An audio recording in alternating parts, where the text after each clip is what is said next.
आज हम भैरवा अष्टक का पाठ करेंगे। भैरव जी की कृपा से हमारे यहाँ धन ऐश्वर्य संपत्ति की वृद्धि होती है और भैरव जी का पाठ करने से हमारे सभी कष्ट दूर होते हैं और हम भैरव जी की उपासना करते हैं। इसीलिए हम आज भैरव जी का पाठ करेंगे।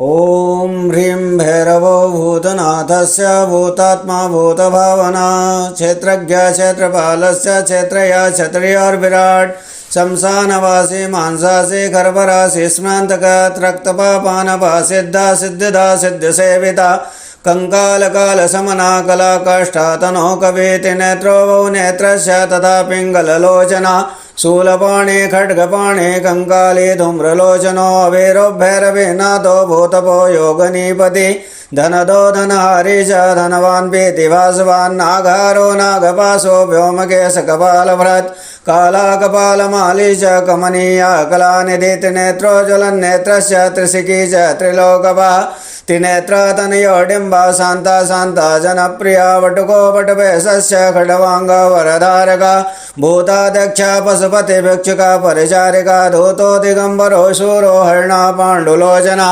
प्रशांता शांतिदा सिद्धा शंकर प्रिय बांधवा अष्टमूर्ति निदेशस्य ज्ञान चक्षुस्तवो मया अष्टाधारा शटाधारा सर्वयुक्ति शिकेशका भूधरा भूधराधीशो भूपतिर्भूतात्मजः कंकालधारी मुंडे च नागयज्ञोपवेतिका जम्भणो मौनस्तंभे माणाशोभणस्तथा शुद्ध नीलाजन प्रख्यो दैत्यः मुंडभूषिता बलिभुंनाथो बालो बाल पराक्रमा सर्वापत्तारणो दुर्गो दुष्टभूत निवेशिता कामे कलानिधि कांता कामनीया सकरद्वसी सर्वसिद्धि प्रदो वेद्या प्रभु विष्णुरितिर्वै अष्टोत्तर शतनाम्ना भैरवस्य महात्मना मया ते कथितं देवी रहस्यं सर्वकामदं या इदं पठेति स्तोत्र नामाष्टशतमुत्तमम्।